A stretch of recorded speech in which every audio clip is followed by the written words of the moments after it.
is McCormick. I'll be doing a presentation on perception.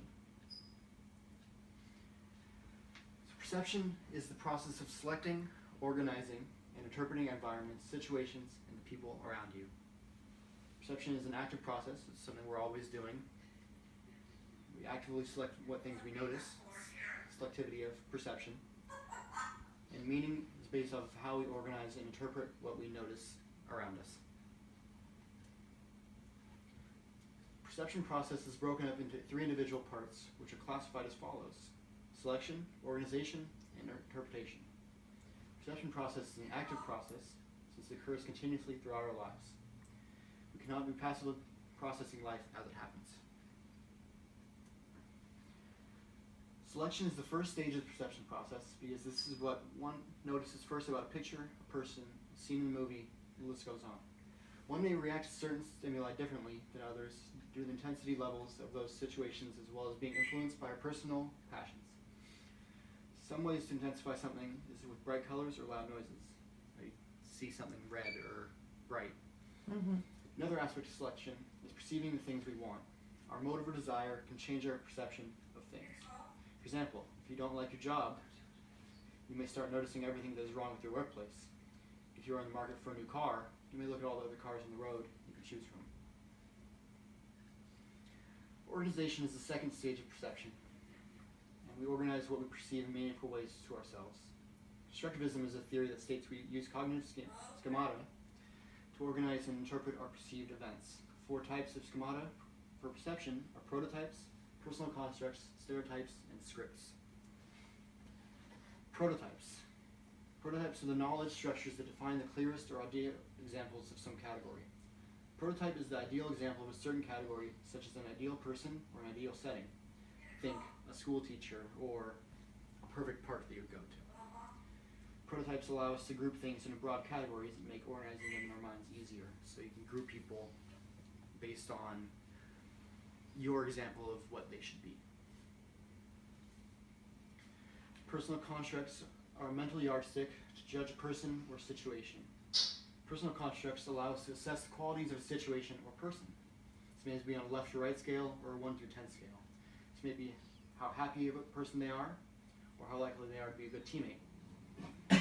Personal constructs are measured by context. For example, you may not judge a person's teamworking if they are not a coworker. And you may not care how friendly or not friendly someone is if their kindness does not affect the situation. Stereotype. Predictive generalization about a person or situation. Stereotype is a personal prediction based off of your own prototypes. This is how you guess who someone is without them telling you based on limited knowledge. For example, if you know someone grew up in a rough neighborhood surrounded by criminals, you may predict they are one and the same. However, that person could be a hardworking citizen who volunteers in their off time. Stereotypes do not always accurately reflect a situation or group because they are purely a prediction based on subjective knowledge. Scripts. Scripts are a sequence of activities that spells out how we act in a certain situation. Script acts as a situational guideline, such as introducing yourself to a new person or entering a room. There's a set of expectation in almost everything we do in our day-to-day lives, and scripts are how those expectations are played out. So, say a family gathering. If there's a way things will go, guidelines, how people talk, what you'll do, you'll eat this time, you'll go sit in the living room and watch TV at this time. Interpretation. Interpretation is the subjective process of creating explanations for what we observe and experience. Interpretation is the way a person views an image or the world around them based on their personal experiences. For example, when you see this picture, what do you see? Duck. Bunny. There's 2 different sides to it, and it's all of how you think and how you perceive whatever you're looking at. Attribution is the act of explaining why something happens or why a person acts a particular way. Attributions are broken into 4 different dimensions. The external locus, personal factors versus external factors. So, someone is angry, or something is making them angry. Stability, constant factors versus temporary factors. The heater doesn't work, so it's always cold. Or the toilet is clogged for a temporary amount of time, something like that. Specificity, global factors versus specific factors. So it's like this person's very smart versus, oh, they're very good at science and they're very good at chemistry and they know a lot of science-based things. And control is personal factors versus uncontrollable factors. Say someone has bipolar disorder, that's uncontrollable by them. Personal is they're an angry mess, and that's just... They're just a dick. Yeah, they don't control themselves. Self-serving bias. Phenomenon where one will form attributions that serve personal interests is known as a self-serving bias. A person's attributions may not always be factual due to this phenomenon. People usually attribute positive actions as well as success to internal stability. However, when a negative action occurs, people dislike taking that responsibility. For example, if you forgot to do your homework that was due to you, you might try and get out of it by sending your dog at your homework. People will always attempt to make themselves seem positive, when perceived by others, and they'll, of course, shy away from being wrong. Perception is based on influences in a person's social, familial, and work life through the experiences presented in each. In one such example, imagine that there are two twin brothers raised by an alcoholic father. One is an alcoholic himself, and the other abstains from alcohol use. When both are asked why they behave the way they do, they both reply with, "I watch my father." Even though they grew up in the same environment, the brothers still have differing views on the matter. Everyone's different, they'll perceive their influences of their life differently, such as this case. Physiological factors. Every person has a unique set of sensory abilities which can influence one's perception. So your sense of smell may not be the same as others. You may like the taste of some spices compared to someone else. Such as a cultural dish may not taste as great to one person, but may be amazing to someone who's brought up in that culture. Your mood may also affect your perception, as being sick or tired from work may cause you to not tolerate the same things like being judged by your friends or them making an off comment. You wouldn't care about it when you were feeling good. Expectations are a guide to an upcoming situation based on what we have been told. When we read online about how beautiful a place is, it may make us overlook its flaws. And if a friend says that your person in the group is awesome, we will tend to see the great things about them. Positive visualization is the process of imagining yourself doing something successfully, setting your expectation in the situation of success. So you imagine yourself succeeding in whatever you're going to do. So positive visualization will make you expect to do well, and then you do better. When our expectations are proved false, we struggle to understand unexpectedness. Our interpretation of the situation is then based off of what knowledge we can gather in the moment, and how deeply the lost expectation may have affected us. So say someone says they're going to call you, they don't call you, that may hurt you, or it might not matter. But that's, you had an expectation and it was proved wrong. Cognitive complexity. Cognitive complexity is the idea that refers to the amount of constructs one can use, how in-depth they are, and intricate interactions to shape perceptions. Younger individuals do not usually carry as many personal constructs as older individuals due to less exposure to experiences. Those may not always be true. A person aged 50 or above has a greater sense of the world around them, as well as a greater magnitude of descriptive words based on how someone reacts to situations. When a person is not cognitively complex, they throw out formed judgment about a person when a new idea arises. Cognitive complexity is your understanding of a situation, how different ways you can think to perceive it, so you have a broader understanding of what's going on. Person-centeredness is the ability to perceive another as a unique individual. Based on cognitive complexity, person-centeredness is their ability to treat a person, group, or situation differently based on their unique attributes. For example, you wouldn't talk to your parents or professors the same way you talk to your close friends or people close to your age group. Differences in people, as we learn to understand them, is how we tailor our communication.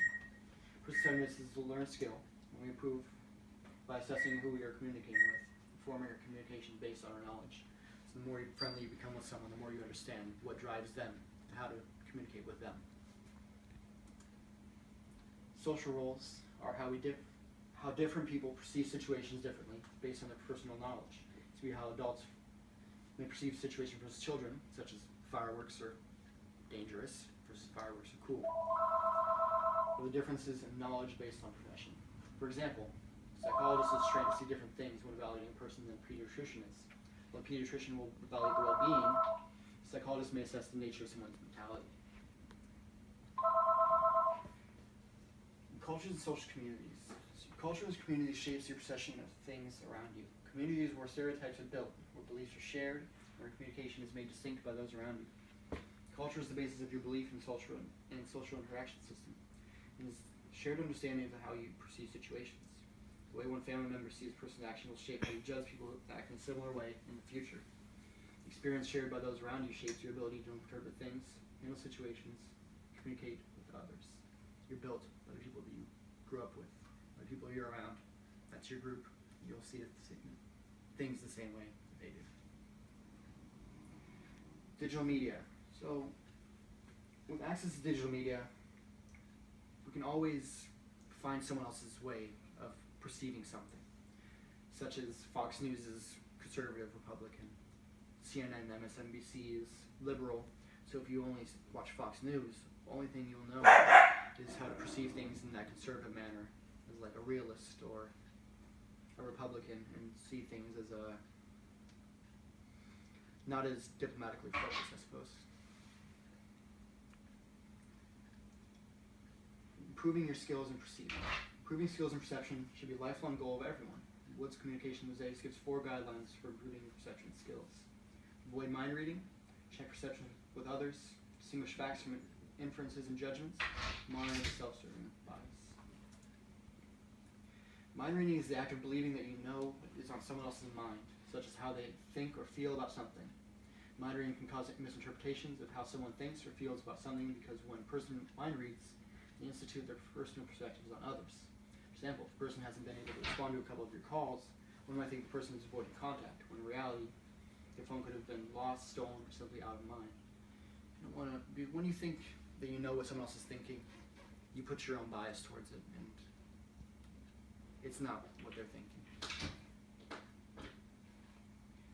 Checking perceptions with others is a critical tool in communication. Since everyone's perceptions may vary, checking perceptions will not only give you clarity, but peace of mind. Checking perceptions, you should never use a dogmatic or accusatory tone, as it may be perceived in a worse light than a simple, tentative tone. So how you may think of something, you want to check with others if it's something controversial. You want to see how someone else thinks about it. Distinguish facts from inferences and judgments. In order to better understand the difference in facts from inferences and judgments, we must first understand the definition of inference and judgment. Inference is a deduction that goes beyond what is straightforward fact. Judgment is a belief or opinion based on observations, assumptions, or feelings. For this, a fact can lead to an inference, and an inference can extend to a judgment if there is no other factual information gathered. Inference is a prediction, something you don't actually know. So if you try to stay away from those, you only go off the facts. You can't make assumptions or rash decisions. And a judgment is even further down that. It's just judging someone with something you don't know. Monitoring self-serving bias. Due to the self-serving bias's ability to alter perceptions, it must be monitored. In order to monitor it adequately, one must call attention to those types of behaviors so that they can be watched over. So monitoring can also cause harsher judgments on others. While judging ourselves gently, the harshness of our native self-serving bias can attack our perception of others. Always think of yourself positively. If you don't like someone, think of them negatively. You want to make it so you can be on the same level as everyone else. In conclusion, perception is a key process in understanding of the things that happen in our lives. It is how we judge our experiences, how we analyze people, and it's critical in how we communicate with others. Selecting what we perceive in our situation, our knowledge influences our daily decisions. We should always strive to improve our power over perception. That is one of the most important factors in effective communication. Thank you, guys.